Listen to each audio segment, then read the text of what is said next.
사도 바울에게는 소위 육체의 가시가 있었습니다. 뭔가 고통이 있었고 괴로움이 있었다는 거죠. 학자들 중에는 이것은 사도 바울의 두통이었다, 심한 편두통이 계속 그를 괴롭혔다라고 그렇게 해석을 하는 사람들도 있습니다.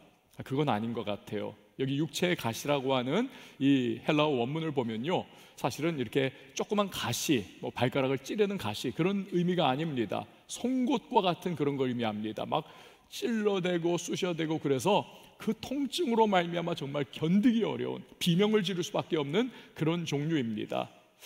두통, 물론 이것도 굉장히 심각하고 또 괴롭죠. 그러나 그것을 훌쩍 뛰어넘는다는 것입니다. 혹자들은 유대인들이 도시락 싸들고 다니면서 사도 바울을 방해하고 복음 전파하는 것을 계속 막아섰던 이러한 그들의 악한 행동, 이것을 육체의 가시라고 또 해석을 하는 분들도 계세요. 그것도 아닌 것 같습니다.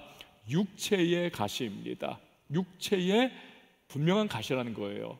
그래서 대부분은요, 이건 간질병이다, 오늘날에는 뇌전증이라고 그렇게 병명을 우리가 바꿔서 부르지 않습니까? 이건 뇌전증이다 라고 그렇게 대부분은 해석을 합니다. 어떤 분들은 안질이다 라고 말을 하기도 해요. 사도 바울이 다메섹 도상에서 예수님 만납니다. 그 찬란하게 빛나는 예수님의 광채, 여기에 그가 눈이 멀어버립니다. 그리고 예수님 통해서 그가 변화를 받지요. 거꾸러지고, 이후에 아나니아라고 하는 사람의 이 안수를 받고 그 닫혀진 눈이 다시 회복되어 열려지죠. 그럼에도 불구하고 후유증이 남았다는 것입니다. 그래서 때만 되면 고질적인 이 안질로 말미암아 정말 고통받았고 괴로워했다, 이런 해석도 있어요. 그러나 가장 적합해 보이는 해석은 이 뇌전증입니다. 간질병이에요. 제가 중학교 때입니다. 저희 반에 그런 아이가 있었어요. 어느 날 수업을 받는데 생전 처음 보는 그러한 증상을 저희는 목격을 했던 겁니다. 갑자기 이 아이가 그냥 탁 쓰러지더니 막 온몸을 막 부들부들 떨면서 발작, 경련을 하는 것입니다. 우리는 다 겁에 질렸어요. 이거 도대체 무슨 일일까? 이거 도대체 우리가 어떻게 해야 되나? 바라볼 수밖에 없었습니다. 그런데 역시 선생님은 선생님이더라고요. 선생님이 막 뛰어오셔가지고는 그 볼펜을 아이의 입에다가 끼우는 겁니다. 혹여나 혀를 이 아이가 깨물어 버릴까봐. 그렇게 한 5분 정도 지난 것 같아요. 이 아이가 이제는 정신이 돌아왔습니다. 그리고 나서는 부시시 일어나더니 옷을 털고 양호실로 선생님 손을 붙잡고 가는 그 모습, 이게 그 당시에 굉장한 충격이었습니다. 요즘에는 약을 잘 쓰면은 이걸 이제 어느 정도 회복할 수 있고, 몰라요, 완치도 될 수 있다, 그렇게 얘기를 들었는데, 그러나 이 사도 바울의 당시에는 이 뇌전증, 이 간질병은 이건 치유 불가능한 불치병이었습니다. 여러분 한번 상상을 해보세요. 제가 지금 여기서 설교를 하고 있는데 사도 바울이 이 자리에 있다라고 여러분 상상해 보십시오. 설교합니다. 그런데 갑자기 둘러싸서 있는 많은, 하여튼 예수 알지 못하는, 복음을 처음 듣는 사람들, 그들이 사도 바울의 맹렬한 설교를 들으면서 예수라는 분이 정말 하나님의 아들인가? 이 예수를 믿으면 정말 구원이 내게 임하는가? 그가 나의 삶을 변화시킬 수 있는가? 막 이렇게 감동을 받고 마음이 막 확 열리려고 합니다. 그 중에는 또한 유대교에 속해 있던 사람들로서 그들이 예수 그리스도만 몰랐지 하나님 다 알고 구약 성경을 알다가 이제 예수 그리스도를 구약 성경을 통해서 풀어주는 사도 바울의 메시지를 통하여 이제 그들이 다시 변화의 길로 나아가고자 하는 바로 그 찰나에 있는 사람들도 있을 수 있어요.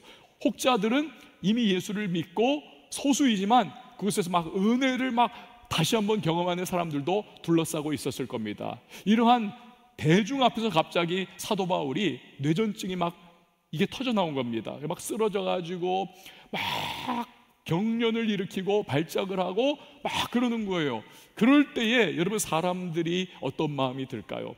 여러 가지 복잡한 생각이죠. 아니 저 사람이 지금 예수 그리스도라고 하는 자기의 구세주 하나님의 아들이 신이 되어 이 신이 인간의 모습으로 이 땅에 왔는데 그를 믿으면 구원을 받고 인생이 변화하고 그리고 묶여있는 것들이 풀리고 자유함을 얻는다는데 저 사람 자기 자신도 저렇게 엉망진창인데 저 사람이 전하는 것을 우리가 믿을 수 있을까? 굉장히 이 의구심이 들고 또 은혜를 받았던 사람들도 우리가 알고 있던 바로 그 사도 바울이 저 모양이란가? 저 사람이 안수하면 사람들이 병이 낫고, 저 사람이 안수하면 귀신이 쫓겨나가고, 심지어 저 사람이 죽은 사람도 살렸는데 아니 왜 자기 자신은 저 모양 저 꼴일까 하면서 굉장히 놀라는 사람들도 있고, 여러 가지 반응이 있을 거예요. 그리고 복음에 대하여 굉장히 거치는 돌이 될 수가 있는 그런 상황이 아닙니까? 여러분, 이 바울이요, 만약에 정말 이러한 뇌전증과 같은 육체의 가시로 고통을 받고 있었다면 자기 자신도 그 질병으로 말미암아 너무너무 괴로웠을 것이고, 또 바울이 누구입니까? 복음 위에서 살고 복음 위에서 목숨 거는 사람인데 자기의 이러한 연약한 부분 때문에 복음이 저해가 된다. 이건 정말 그가 견딜 수 없는 아픔이요 괴로움이었던 것일 겁니다. 자, 그런데 이 바울이요, 두 가지를 이 과정 속에서 깨닫습니다. 먼저는 그 육체의 가시라고 하는 것은 교만해지지 않도록 하나님께서 허락하신 거라는 사실입니다. 자, 우리 한번 7절 말씀 다시 한번 읽어보도록 하겠습니다. 시작. 여러 계시를 받은 것이 지극히 크므로 너무 자만하지 않게 하시려고 내 육체의 가시 곧 사탄의 사자를 주셨으니 이는 나를 쳐서 너무 자만하지 않게 하려 하심이라. 아멘. 제가 얼마 전에 이제 운전을 하고 있었어요. 이렇게 가다가 이제 일시정지 때 이렇게 서가지고 있는데 제 옆에 이렇게 큰 트럭이 한 대가 뚝 쓰더라고요. 어떤 이제 두부를 이제 운송을 하는 그러한 트럭이었습니다. 어느 회사에 소속이 되어 있는. 근데 거기 보니까 그 회사의 사명이 그 상호가 이렇게 써 있었어요. 신앙촌이라는 것입니다. 신앙촌. 여러분, 신앙촌 아는 분들 계십니까? 조금 그래도 연세가 있는 분들이 아실 거예요. 여러분 대부분 모를 겁니다. 예전에 박태선이라고 하는 기독교 이단이 있었습니다. 이 사람이 한때 엄청나게 인기를 끌고요, 수많은 사람들을 막 그냥 집회에 불러 모았던 그런 때가 있었습니다. 근데 박태선에게 빠진 사람들이 그냥 여기서는 못 산다. 우리는 이분 쫓아가지고 경기도 일대 또는 부산 일대에서 촌락을 형성하고 마치 집성촌처럼 여기 함께 모여가지고 공동생활을 해야 되겠다. 그래서 우리는 섞이지 않고 우리의 신앙의 성결함을 유지해야 되겠다. 그러니까 이단으로서 엉뚱한 생각하면서 그렇게 집단으로 함께 공동생활을 했습니다. 그러면서 막 물건을 만들기도 하고, 막 여자 스타킹들, 양말, 두부, 여러 가지 간장, 그때 간장이 굉장히 유명했었어요. 신앙촌 간장.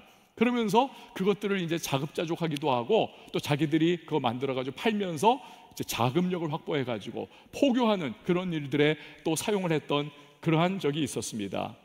이 박태선이 어떤 사람이냐면 원래는 장로였어요. 그런데 능력을 많이 받았다는 것입니다. 신비한 능력을 받았다. 막 치유가 일어나고 막 역사가 나타나고, 그러면서 막 전국으로 부흥회를 다녔습니다. 자기들 발표한 추산에 의하면 연인원 100만 명이 천막 집회에 왔다는 것입니다. 이 박태선으로부터 엄청나게 은혜도 받고 병도 많이 나았다는 거예요. 근데 그러다 보니까 이 사람이 교만해졌습니다. 목사님들이 그 메시지, 이 성경적인 틀로 비추어 봤을 때 이거 잘못됐다, 이건 신비주의고 이것은 성경과는 부합하지 않는, 이거 잘못된 말씀이다, 가르쳐줘도 그때는 더 이상 듣지 않게 되었습니다. 아니, 니들이 나보다 능력도 없고 나보다 부족한데 내가 왜 너희의 말을 듣냐.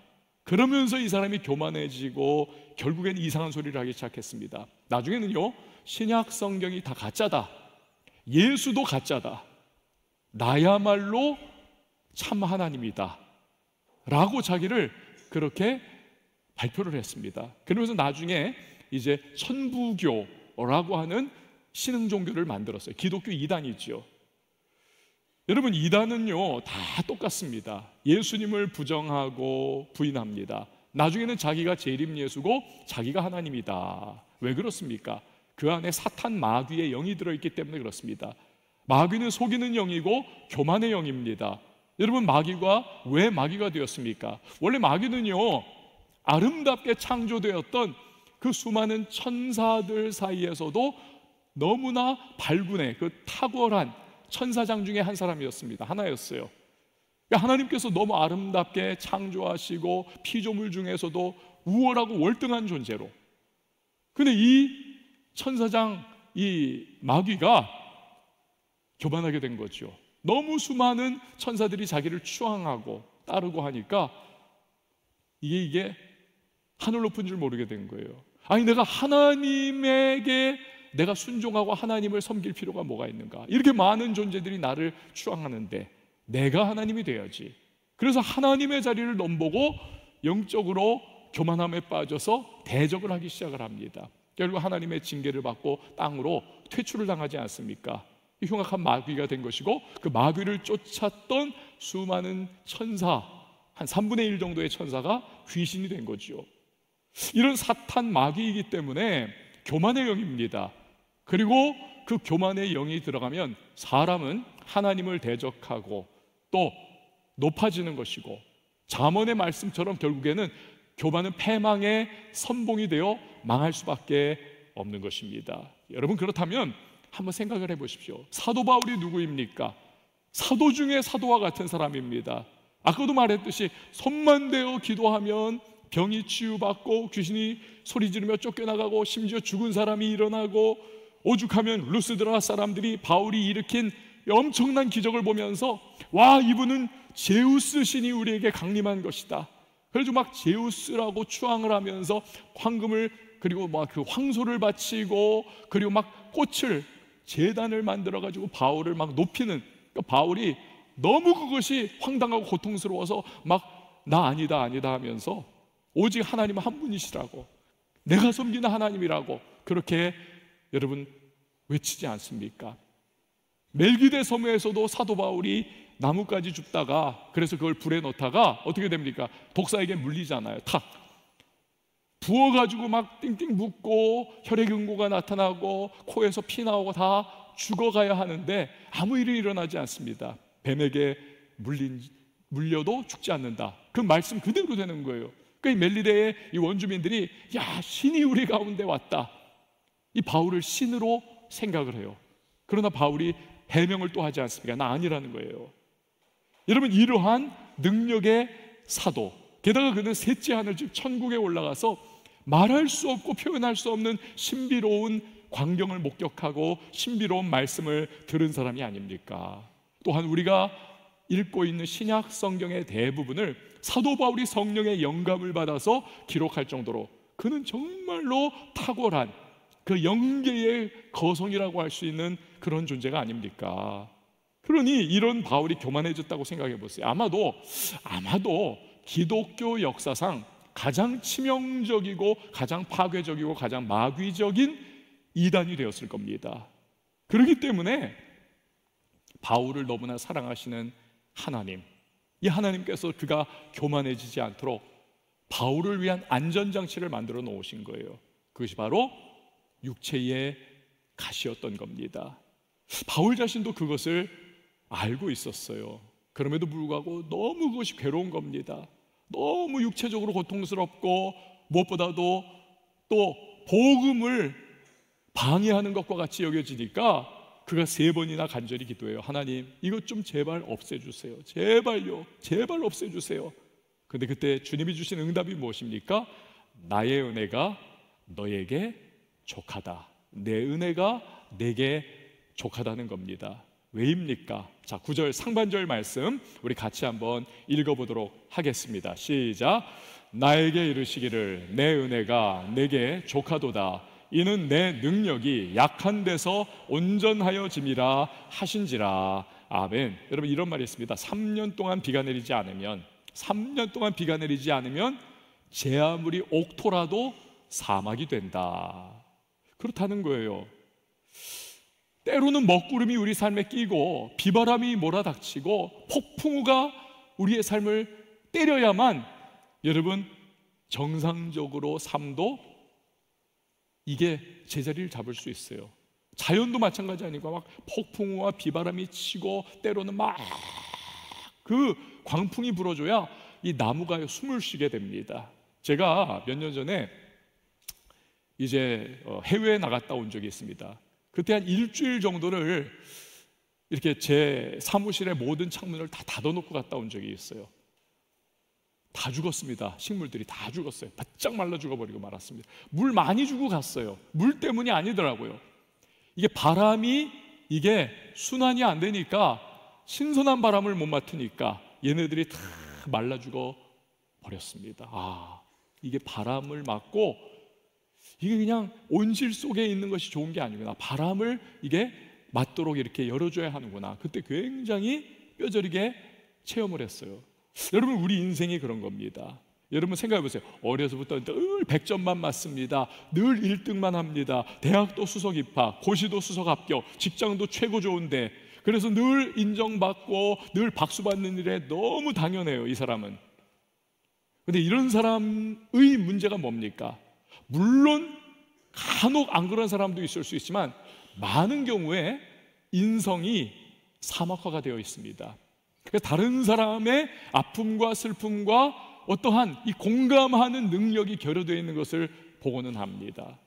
저것들은 왜 저렇게 맨날 지지보고 벗고 저렇게 못하는 거예요? 저렇게 이해가 안 돼요. 왜? 자기 기준이기 때문에. 모든 것이 너무 잘했고, 너무 칭찬받았고, 너무 박수받았고, 너무 사람들로부터 인정받아 왔기 때문에 여기 아래에서 막 헤매고 있고 막 지지고 보고 있는 사람들을 이해를 못하는, 그 공감 능력이 결여되어 있는 경우가 참 많습니다. 교만하고 거만한 경우를 보고는 합니다. 근데 이런 사람들은요, 심지어는 물론 안 그런 사람도 있다는 거예요. 하지만 많은 경우에 하나님도 별 필요가 없어요. 왜? 자기가 너무 잘났기 때문에. 그래서 잘 안 믿습니다. 안 믿어요. 그 교만함이 이 복음을 완전히 막아버리는 차단 역할을 하는 경우를 많이 봅니다. 믿어도요, 자기 생각대로 믿습니다. 신앙생활을 보면 이렇게 제멋대로인 경우가 많습니다. 제멋대로. 일종의 형용 모순인데 아주 교만한 신앙생활을 합니다. 여러분, 교만한 것과 신앙생활은 사실 결이 맞지 않습니다. 신앙생활은 순종이고 신앙생활은 순복이에요. 하나님 말씀을 따르는 겁니다. 그럴 때 거기에 무언가 성장이 있고 거기에 신앙생활에 어떠한 요 토대가 쌓여나가는 거죠. 그러나 교만한 신앙생활 맞지 않는 겁니다. 형용모순이에요. 그런데 그렇게 신앙생활을 합니다. 그러니까 그 삶에서 신앙이 제대로 세워지질 않습니다. 교만한 모습 속에서 하나님의 능력이 나타나지를 못합니다. 그러다 보니까 간증거리가 없어요. 하나님은요, 사도 바울이 그렇게 되기를 결코 원하지 않으셨습니다. 왜냐하면 바울은 원체 이 사람은 잘난 사람이기 때문에 그렇습니다. 이 사람은요, 출생부터 금수저였습니다. 사도 바울은 그 당시 모든 사람들이 너무나 소유하기를 원했던 로마 시민권을 태어나면서부터 획득했던 사람이에요. 심지어는 로마 식민지를 통치하던 총독도 돈 주고서야 겨우 얻었던 이 로마 시민권을 사도 바울은 태어나면서부터, 그러니까 아버지가 어마어마한 부를 소유하고 있던 사람이라는 거죠.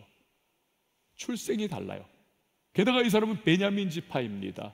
사울 왕의 후손이라는 거예요. 왕족의 흐름이 있습니다. 지금도 우리나라에 옛날 이렇게 어떤 이렇게 성씨를 가진 분들은 이렇게 그 얘기를 하잖아요.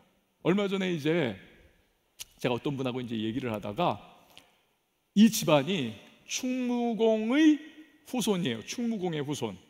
그런데 이 집안에서는요, 충무공 이렇게 하면 엄청나게 혼난다는 거예요. 왜?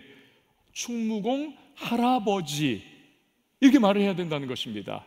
그러니까 제3자적 객관적 입장에서 충무공을 바라보면 안 된다는 거예요. 그분은 나의 할아버지다. 그분은 우리의 할아버지다. 충무공 할아버지 이렇게 해야만 된다는 거예요. 여러분, 그만큼 혈통과 가문을 중시하는데 이 사도 바울은요, 유대의 명문가 중에 명문가인 베냐민 지파 출신, 그것도 로마 시민권을 가지고 있었던, 머리도 명석하고 비상한 사람, 그래서 오늘날 하버드라고 할 수 있는 가말리엘이라고 하는 스승 밑에서 수학한 사람입니다. 영성도 그는 굉장히 열렬했기 때문에 율법에 대하여 동년배보다도 더욱더 열심을 가지고 그는 바리새인 중에 바리새인으로 율법을 철저히 지키며 살아갔던 그런 사람입니다. 게다가 그는요, 나중에 예수 믿고 사도로 부름받은 이후에는 신령한 능력을 엄청나게, 하나님이 너무 편애하는 것처럼 막 엄청나게 그에게 쏟아부어 주셔가지고 그는 굉장한 능력을 막 발휘하지 않습니까? 그러니까 만약에 그 육체에 가시가 없었더라면 그는 교만해져가지고 변질되어서 이단의 교주가 되든지, 다행히 그렇게 되지는 않았어도 하나님의 일을 제 능력과 제 생각대로 하려고 하는 그러한 강한 경향을 보였을 것입니다. 여러분, 우리가 몇 주 전에 성령의 인도하심을 받는 삶이라고 하는 제목으로 말씀을 나누었습니다. 사도행전 내용을. 어떤 내용이었습니까? 사도 바울이 지금의 터키 서부 지역인 소아시아 지역, 그리고 터키 그 북부 지역인 비두니아 지역을 차례로 선교를 하기 원했었습니다. 그런데 성령께서 계속 막으시는 거예요. 너무나 간절하게 그곳에 복음을 증거하고 영혼을 구원하고 교회를 세우기를 원했지만 번번이 막으시는 성령님, 사도 바울이 너무 의아하게 생각하고 이거 왜 이럴까 기도하다가 그가 마게도냐인의 환상을 보지 않습니까? 지중해 건너 마게도냐 지역, 오늘의 유럽이죠. 여기서 우리를 건너와서 도와주세요. 이걸 그가 꿈을 꾸고 환상 속에서 하나님 성령께서 나를 막으신 것은 이유가 있구나, 유럽 지역으로 가서 복음 전하라고 하는 것이구나. 그래서 그가 순종하고 자기의 뜻과 계획과 인간적인 의지를 꺾어버리고 그가 성령 인도하시는 대로 지중해 건너 빌립보성으로 갑니다. 여기서부터 유럽 선교, 기독교 역사를 완전히 뒤집어 엎어버리는 유럽 선교의 새로운 문이 열리기 시작한 것이죠. 여러분, 그런데 이때 만약에 바울이 이런 생각했다라고 생각해 보세요. 내가 누구야? 나 바울이야. 나 지금까지 실패한 거 없어. 내가 의도했고 내가 하려고 했던 것은 다 성공했어. 지금까지 그랬어. 안 된 거 없어. 근데 왜 하나님은 자꾸 막으시는 거야?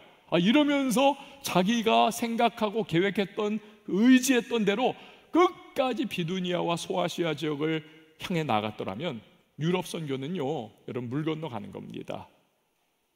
오늘날 기독교 문명 다 물 건너가는 겁니다. 다 물 건너가는 거예요. 토인비가 말했듯 그 당시 사도 바울이 타고 가던 그 배 안에 오늘날 유럽의 문명이 실려 있었다. 기독교 문명이 사도 바울과 함께 그곳에 가고 있었다는 그러한 뉘앙스인 거죠. 만약에 그가 그 성령의 인도하심 거부하고 자기 생각과 뜻대로 그렇게 계속 밀고 나갔더라면, 여러분, 워낙 열심히 있었으니까 그 터키 지역 일부는 변화를 받을 수 있었겠죠. 하지만 우리가 역사를 통해서 무엇을 봅니까? 나중에 그 오스만 투르크족이 불밀듯이 침공을 하고 결국 이 터키 지역 전부가 지금은 영적 불모지와 같은, 다 이슬람으로 지금 덮여있는 그러한 상황이 되어버리지 않았습니까? 근데요, 지금 오늘 이 본문에서 사도 바울은 절대로 결코 교만할 수 없습니다. 육체의 가시가 고통과 괴로움을 주고 있기 때문에 그렇습니다. 너무 고통스럽고 너무 괴로워서 하나님을 한시라도 의지하지 않으면 그는 살아갈 수가 없어요. 견딜 수가 없는 겁니다.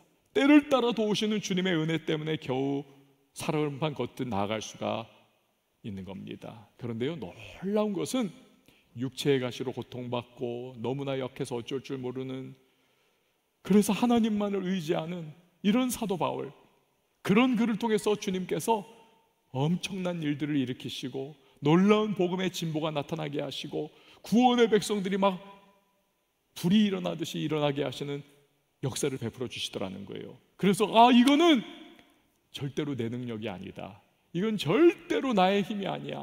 이건 오직 하나님의 능력이야. 하나님의 힘이야. 이걸 고백할 수밖에 없게 되었던 겁니다. 그걸 바울 자신도 알고 바라보는 모든 사람들도 다 알게 되는 거예요. 그래서 오직 하나님께만 영광이 올려지게 되더라는 것입니다. 지금 육체의 가시를 없애달라고 3번이나 간구한 바울에게 주신 응답의 말씀이 바로 그 뜻인 겁니다. 내 은혜가 족하도다. 이는 내 능력이 약한 데서 온전하여 짐이라. 이걸 깨달은 바울의 반응이 무엇인가? 9절 하반절에서 10절 말씀 우리 같이 한번 읽어보도록 하겠습니다. 시작. 그러므로 도리어 크게 기뻐함으로 나의 여러 약한 것들에 대하여 자랑하리니 이는 그리스도의 능력이 내게 머물게 하려 함이라. 그러므로 내가 그리스도를 위하여 약한 것들과 능욕과 궁핍과 박해와 곤고를 기뻐하노니 이는 내가 약한 그때에 강함이라. 아멘. 자, 바울은 이제 이 비밀을 알게 된 거예요. 내가 약할 때 오히려 하나님만을 의지하게 되니 하나님께서 내 능력을 훨씬 뛰어넘고 나의 의지를 훨씬 초월하는 주님의 놀라운 강력한 역사와 능력을 허락해 주시는구나. 그래서 육체의 가시가 있다는 것조차 그가 기뻐하게 되더라는 것입니다. 왜냐하면 그걸 통해서 오히려 그는 앞으로도 계속 하나님만 의지하게 되기 때문에 그렇습니다. 교만하지 않기 때문에 그렇게 되는 거예요. 그리고 그 겸손함으로 하나님만을 붙잡고 나갈 때 하나님은 앞으로도 놀라운 역사를 베풀어 주시고 사도 바울을 통하여서 그의 약함 속에서 오히려 하나님의 강력한 능력과 하나님의 강하심을 끊임없이 드러내 주실 것이기 때문에 그렇습니다. 그래서 그는 결국 약함을 자랑하고 심지어는 약함이 강함이구나, 이것을 오늘 본문에서 우리에게 고백하고 있는 것입니다. 여러분 하나님께 쓰임받기를 원하십니까? 두 사람이 아멘 했어요. 나머지는 그냥 뭐 써주시면 쓰는 것이고 뭐 하여튼 나 그냥 알아서 살게요 하나님, 이건 아니겠죠? 여러분 우리 모두가 다 하나님의 손에 붙잡혀 쓰임받기를 축원합니다. 세상 그 무엇보다도 귀한 것이 하나님이 써주시는 거예요. 하나님이 써주시는 것, 그 전능하신 하나님, 우리의 구원자 하나님, 세상 만물을 창조하신 하나님, 오늘도 우리의 인간의 생사와 복을 주관하시고 우리가 어떻게 쓰임받아야 인생의 목적이 이루어지고 우리가 어떻게 해야 가장 잘 사는지를 아시는 그 하나님의 손에 붙들려 쓰임받는 것이야말로 가장 귀한 삶입니다. 여러분 하나님께 쓰임받기를 원한다면 꼭 기억해야 할 것이 있습니다. 내 힘과 내 능력, 내 지혜와 내 의지, 이거 내세우면요 절대로 하나님 앞에 귀하게 쓰임받을 수 없습니다. 왜냐하면 하나님 앞에서 그런 것들은 사실은 너무 보잘것없어요. 나는 그것이 너무나 대단하고 우리 사이에서는 그것이 너무나 탁월해 보인다 할지라도 여러분 전능하신 하나님 앞에서는 인간은 만물의 찌끼와 같은 존재입니다. 그리고 이 내가 가지고 있는 나의 능력과 나의 의지와 나의 힘, 아무것도 아닌 것입니다. 오히려 내가 어줍지 않게 가지고 있는 그 능력과 그 의지와 그 힘, 이것이 하나님의 역사가 나타나고 하나님의 진정한 능력과 힘이 나타나는 것을 이걸 방해하고 있는 경우가 너무 많습니다. 또한 어쩌다가 우리가 조그만 성취나 성공이라도 만들어낸다면 우리는요 금방 우리는 교만해집니다. 하늘 높은 줄 모르고 교만해지는 것입니다. 여러분 주님께 쓰임받기 위해서는 내 힘과 내 지혜와 나의 능력, 이거 내려놓아야만 합니다. 그래야만 하나님 앞에 쓰임받을 수가 있습니다. 여러분 어떤 사람이 삽을 하나 가지고 이 땅을 파보겠다고 계속 삽질을 한다고 생각을 해보십시오. 하루 종일 땀 흘리고 이 그냥 삼복더위에 너무너무 그냥 줄줄줄줄 막 그냥 육수처럼 그렇게 땀을 흘리면서 땅을 팠어요. 여러분 그러나 밤이 되면 어느 정도 팠을까요? 그냥 이 정도 한 무더기 정도. 그게 우리의 힘입니다. 근데요 어떤 사람이 나는 이거 해봤자 나 이거 아무리 애를 써도 나 이거 어느 정도밖에 못해, 요거밖에 못해, 그걸 인정하면서 포크레인 기사에게 연락을 했다고 쳐보십시오. 하면서 포크레인이 왔어요. 그때부터 어떤 일이 일어납니까? 내 혼자서 삽질하고 온갖 용을 다 쓰는 것과는 비교할 수 없는, 내가 하루 종일 땅 팠던 거 그냥 그 한 번으로 끝나버리고 맙니다. 그리고 이 포크레인이 하루 종일 그 거대한 쇠삽을 막 움직여가면서 땅을 파니까 정말 산더미처럼 그냥 웅덩이가 파이고 그 흙이 옆에 그냥 산더미처럼 쌓여 있고, 일주일 동안 그 땅을 파니까 그 주변에 지형지물이 막 바뀌어가고, 한 달을 그 땅을 파니까 그냥 앞에 있던 동산이 다 사라져버리고 평지가 되어버리는 그런 일이 일어나는 것입니다. 여러분, 우리가 하나님 앞에 나의 그 조그마한 능력과 지혜와 나의 생각을 내려놓고 그 하나님의 거대하시고 완전하시고 하나님의 측량할 수 없는 지혜와 능력과 그분의 힘을 우리가 구한다면, 여러분, 하나님께서 우리의 삶에 일하실 수 있다는 거죠. 비교할 수 없는 하나님의 놀라운 영광이 드러나게 되는 것입니다. 그래서 우리는요, 하나님 앞에서 약한 자가 되어야만 하는 것입니다. 하나님 앞에서 강한 자 되는 것만큼 어리석은 일이 없습니다. 여러분, 아기를 한번 보세요. 아기는 세상에서 가장 연약한 존재 아닙니까? 마치 그 솜털처럼 훅 불면 날아가는 그 솜털처럼 이 아기는요, 정말 너무나 이 연약하고 너무 소중하지만 이거 정말 너무너무 어떻게 이거 표현 못할 정도의 그러한 세밀한 주의가 필요한 존재 아닙니까? 근데 이 아기가요, 엄마와 아빠에게는 가장 강한 존재가 될 수 있습니다. 아기가 밤에 자는데 모기 같은 소리로 에 하고 운다고 생각을 해보세요. 제가요, 결혼 전까지는 저는 진짜 누가 업어가도 모르는 그러한 사람이었습니다. 잘 때 저는 잠을 굉장히 깊게 자던 사람이에요. 세상이 뭐 어떻게 돼도 전 상관없는 사람이었어요. 그런데 아기를 낳고 나서 그때부터 제 취침 습관이 완전히 바뀌어 버렸습니다. 아기가 에 하고 울면 잠이 확 깨버리는 거예요. 잠이.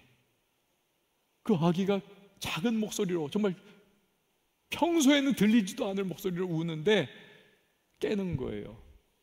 그 엄마 아빠가 아기 키우는 게 얼마나 힘듭니까? 정말 낮밤 바뀌어서 막 아이 막 그냥 키워야 되고 또 회사 나가야 되고 막 그런 너무너무 피곤한 그러한 상황. 근데 아기가 울면 그 연약한 아기의 울음소리를 듣고 엄마 아빠는 그 피곤한 몸을 추스려 가지고 일어나는 거예요. 똥기저귀를 갈아주고 뽀송뽀송한 기저귀로 채워주고 젖을 먹여주고 아기를 얼러주고 정말 뽀뽀를 해주고, 그 아기의 연약한 울음소리 하나에 엄마 아빠는 온 신경을 다 초점 맞추면서 그 아기의 울음소리 하나에 그 삶을 완전히 움직여가는 것입니다. 그러니까 이 아기는요, 연약하지만 아기는 엄마 아빠에게는 가장 강한 존재입니다. 여러분, 하나님 앞에서 우리는 강함을 자랑해서는 안 됩니다. 우리 약함을 있는 모습 그대로 드러내야만 합니다. 하나님, 나 약해요, 나 부족해요, 나 주님만 의지합니다, 도와주세요. 어린아이처럼, 우는 어린아이처럼. 그러면 하나님께서, 그 강력하고 그 권능의 하나님께서 우리 앞에서 너무너무 약하게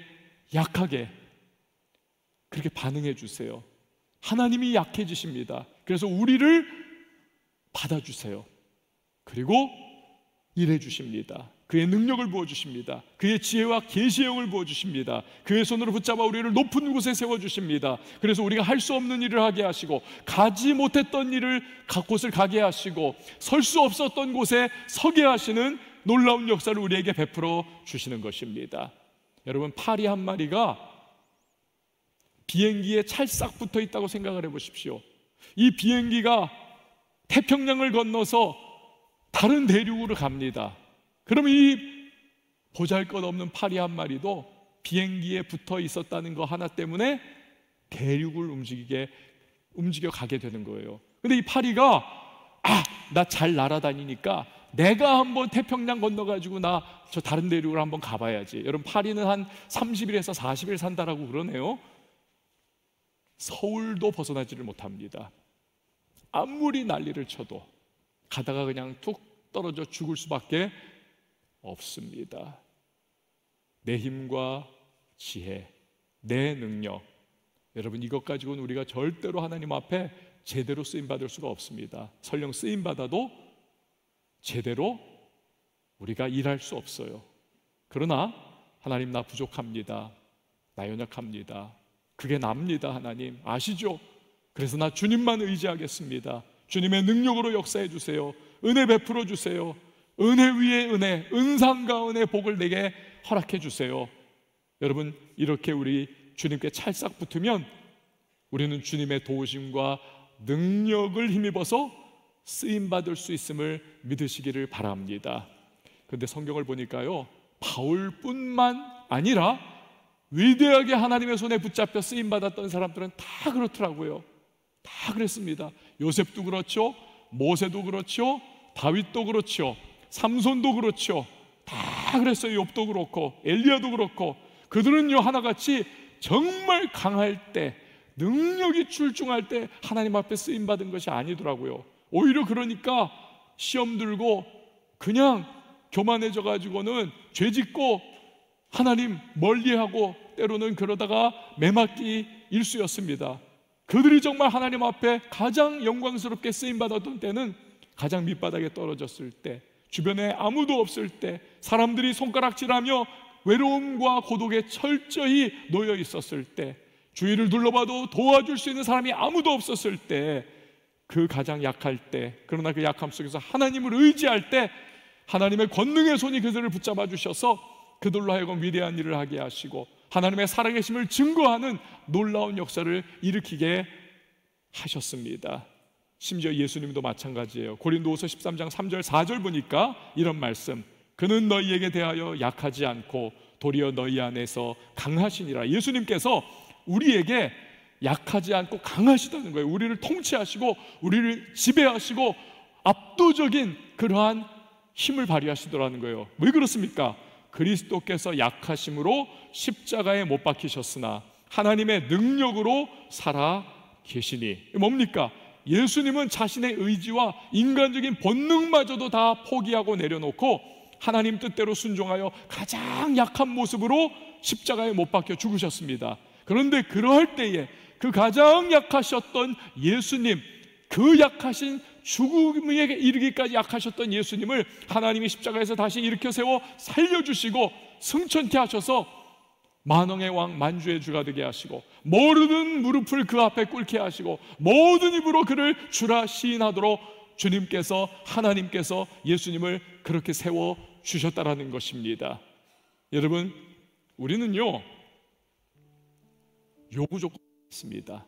하나님, 이것도요 저것도요. 우리는 원하는 게 너무 많습니다. 또 그런 것들이 있어야 하나님의 일을 할 수 있다고 생각을 합니다. 쓰임받을 수 있다고 생각을 해요.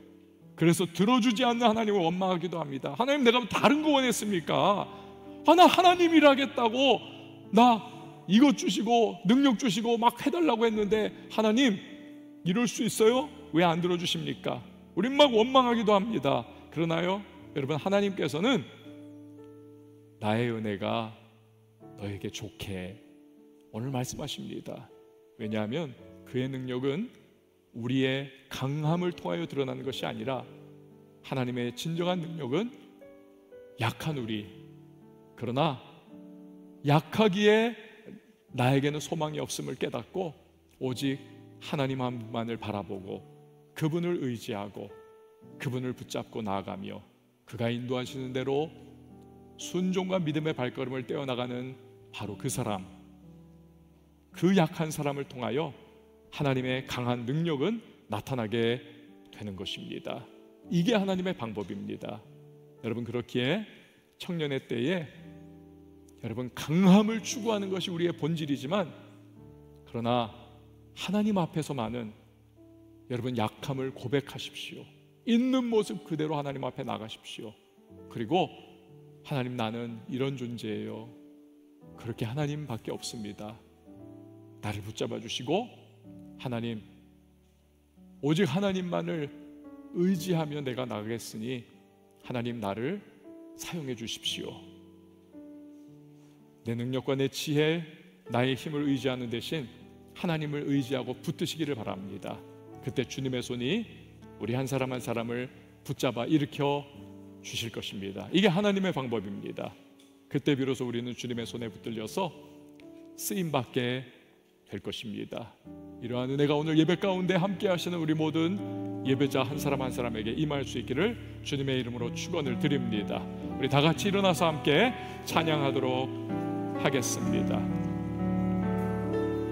안개 속에서 주님을 보내 아무도 없을 것 같던 그곳에서 손 내미셔서 나를 붙드네 길 잃고 쓰러져 가던 그곳에서 안개 속에서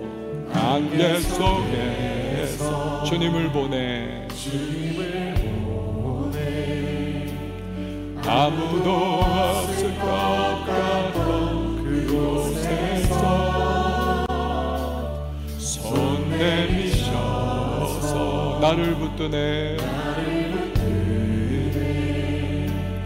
길 잃고 쓰러져 가던 그곳에서 주 말씀하시네 내 손 잡으라고 내가 곧 이루어지리 생명이 아멘 나 그이를 보내 주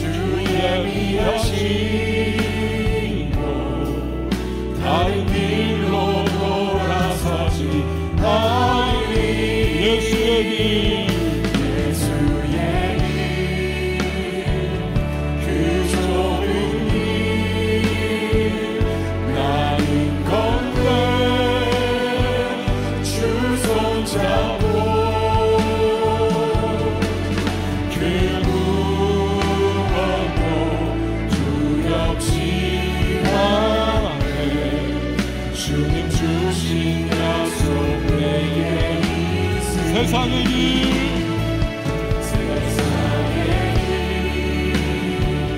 그 험한 길 승리하네 성령으로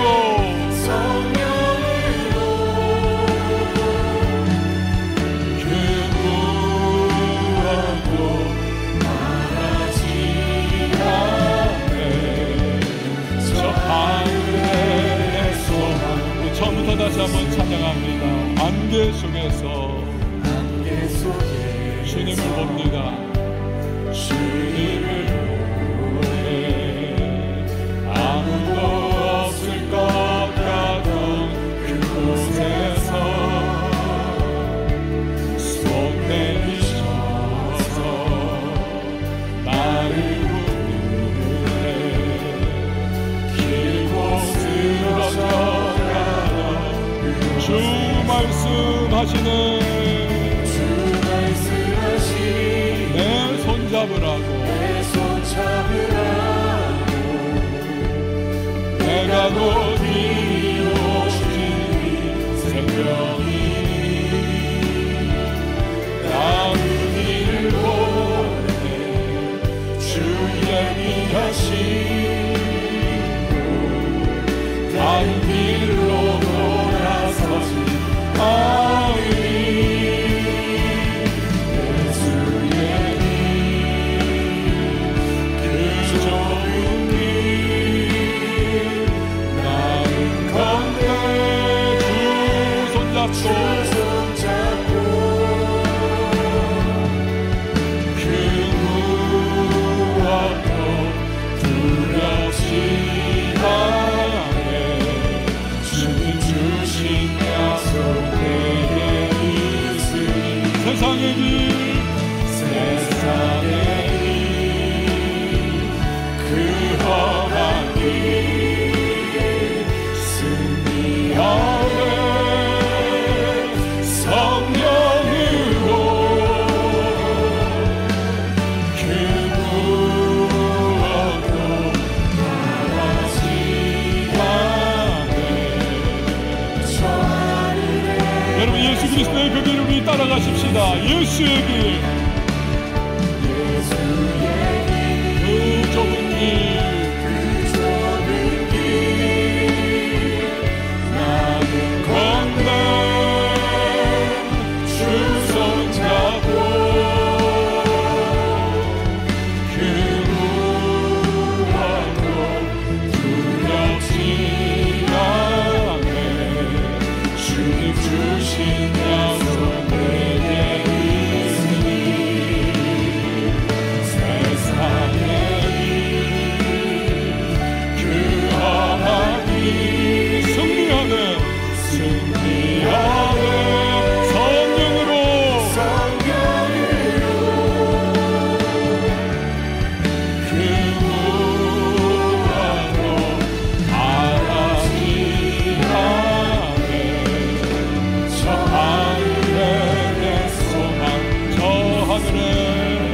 소망 있으니 저 하늘에 내 소망 있으니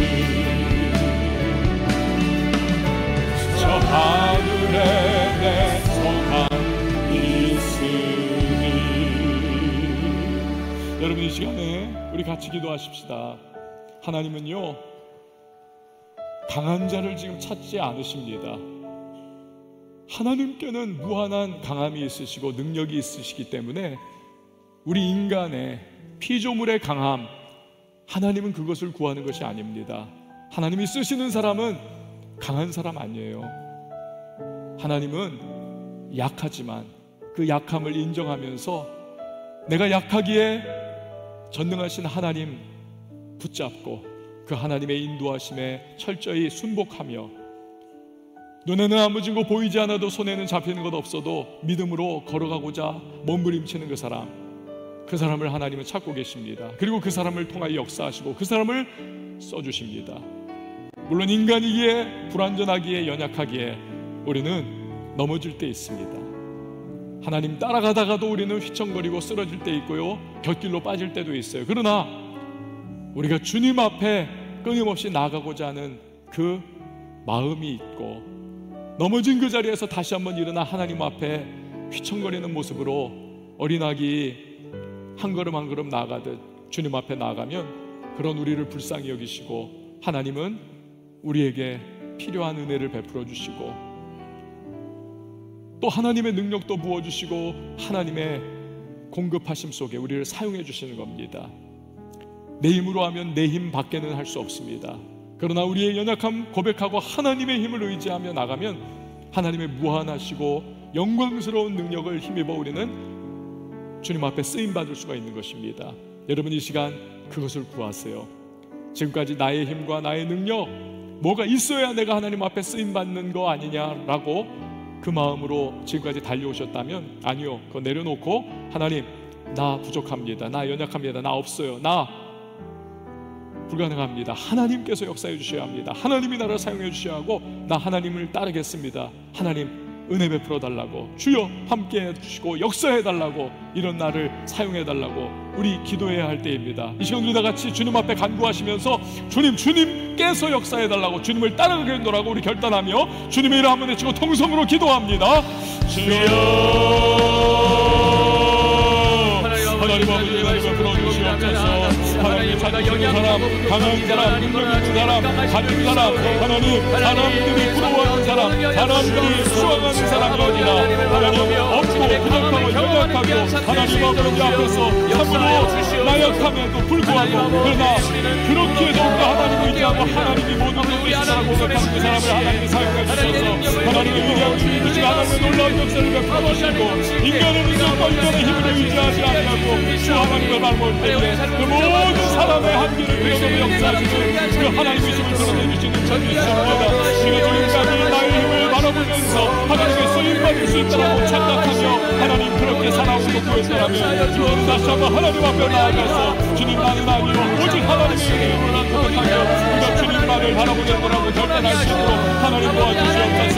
하나님 아버지, 주님께 달라붙어 있는 것이, 하나님을 붙잡는 것이, 하나님 인도하시는 것이 되어 나가는 것이, 때론 나의 의지와 본능만으로 하나님 받고 하나님 앞에 나가는, 하나님 앞에 나아가서 드리는 것이 가장 멋지게, 가장 아름답게 위대하게 쓰임받는 예물을 드리고 못하며 하나님 감사한 사람들이 하나님 그렇게 나아갈 수 있도록 도와주시옵소서. 하나님 부족합니다, 연약합니다, 없습니다, 불가능합니다. 하나님 진정으로 나아갈 수 없습니다. 하나님 역사해 주십시오. 하나님 인도해 주십시오. 사용해 주십시오. 우리 하나님 아버지께서 앞서가 주십시오. 하나님 붙잡아 주십시오. 하나님 아버지, 오늘 여기 있는 청년들에게 우리 하나님 아버지께서 사도 바울이 나의 약함을 자랑하노라, 하나님 내가 약할 때 하나님의 강함이 드러난다라고 했던 것과 같이 우리가 하나님 아버지 지금도 나의 약함마저도 하나님의 강함이 드러나는 것이 되게 하여 주시옵소서. 우리 하나님 나 자신을 하나님 교만하지 않으나 하나님 앞에 겸비함으로 주의 인도하신 가운데 나갈 수 있는 주님의 사랑을 되게 하여 주시옵소서. 여러분, 이 시간에 다시 한번 기도할 때 우리 성령으로 충만하기를 부르짖어 기도하십시다. 우리는요 언제나 성령 충만해야만 합니다. 우리가 하나님의 성령으로 사로잡혀 있지 않다면 우리는요 내 안에 있는 죄의 본성, 마귀의 도전, 육신의 정욕, 이생의 사랑, 안목의 정욕, 세상의 유혹 앞에서 우리는 언제나 쓰러질 수밖에 없고 휘둘릴 수밖에 없는 그러한 존재들입니다. 섰다고 생각하는 자는 넘어질까 조심하라 말씀하셨습니다. 한순간입니다. 그 위대하던 영성가인 다윗도 무너져 버리지 않습니까? 하물며 우리이겠습니까? 시대 살아가면서 정말 맹렬한 죄의 유혹과 도전이 우리 앞에 있는데, 우리 하나님 이 한 주간 살아가면서 성령으로 살게 하시고 성령의 인도하심 받게 하시고 성령의 전신갑주 입고 성령의 두루마리 입고 성령의 충만한 기름 부음으로 우리 한 주간을 살아갈 수 있도록, 그래서 일터의 현장, 가정의 자리, 나의 인간관계의 모든 삶의 현장에서 성령 인도하신 대로 나아가며 하나님 승리할 수 있도록 도와달라고 이 시간 우리 다 같이 주님의 이름 한번 외치고 기도합니다. 주여 하나님 아버지를 주옵소서. 하나님 아버지가 성령의 사랑을 원합니다. 하나님의 성령으로 충만하게 주옵소서. 하나님 나를 하여 언제든지 넘어지고 하나님 일어서는 것 같으나 언제든지 쓰러지고 하나님의 성령을 고백합니다. 그렇게 하나님 아버지 성령을 부어주시옵소서. 성령의 능력을 부어주시옵소서. 성령의 충만을 주시옵소서. 성령의 충만을 주십시오. 주님의 이름을 부어주십시오. 하나님 주님의 권능을 붙잡아 주십시오. 성령의 임재 주십시오. 내 안에 충만히 임하여 주십시오. 나를 사랑해 주십시오. 나를 인도해 주십시오. 하나님 불쌍히 해주시기를 바랍니다. 주님 오늘 우리가 주의 유혹과 도전 앞에서, 마귀의 시험 앞에서 강력한 하나님 세상에 주의 도전 앞에 우리가 서 있습니다. 하나님 우리의 본성으로 나갈 수 없고 우리의 의지로 끌고 나갈 수 없습니다. 넘어질 수밖에 없습니다. 성령님 붙잡아 주셔서 힘있게 하시고 강하게 하시고 담대하게 하시고 우리 돌파해 나갈 수 있도록 도와주시고 오직 성령으로 말미암아 우리가 하나님 승리의 무대를 주 앞에 올려드리게 주십시오. 하나님 아버지 우리 모든 성령을 하나님 얼굴에 내야 하나님의 손에 붙들려 그 뜻을 받게 하시고 성령의 사람들로 거룩하고 성결한 사람들로 살아가셔서 하나님 진정 우리 시대 속에서 빛을 발하게 하시고 하나님께서 하나님 누구를 살게 할까 바꾸시니 우리의 왕성의 청년으로 살게 되시기를 바랍니다.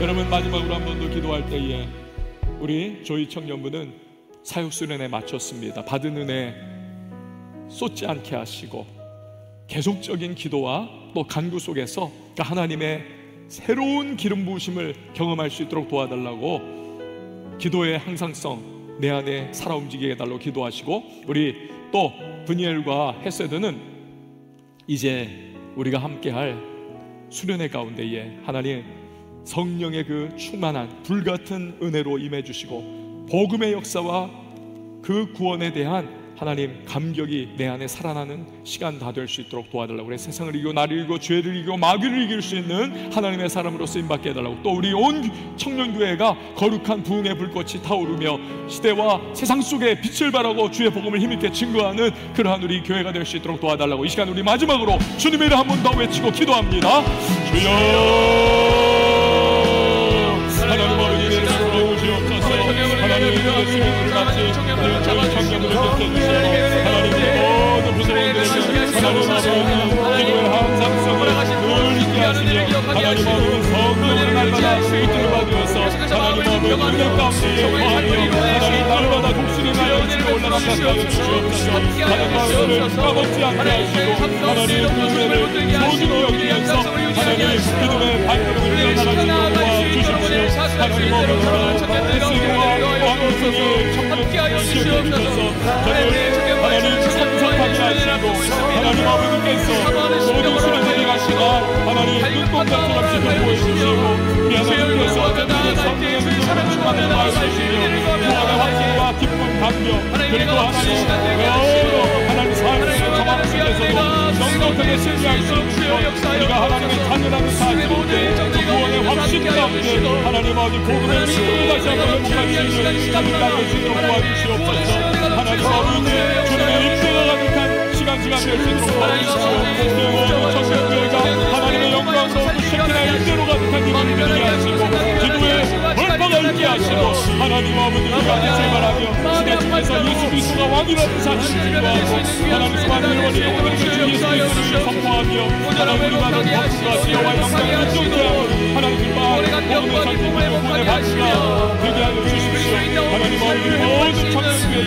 하나님께서 주여 ሸ키나의 영광으로 함께하시고 우리가 하나님 안보하며 나갈 때 주님의 거룩한 임재가 이곳에 충만하게 임하시기를 바랍니다.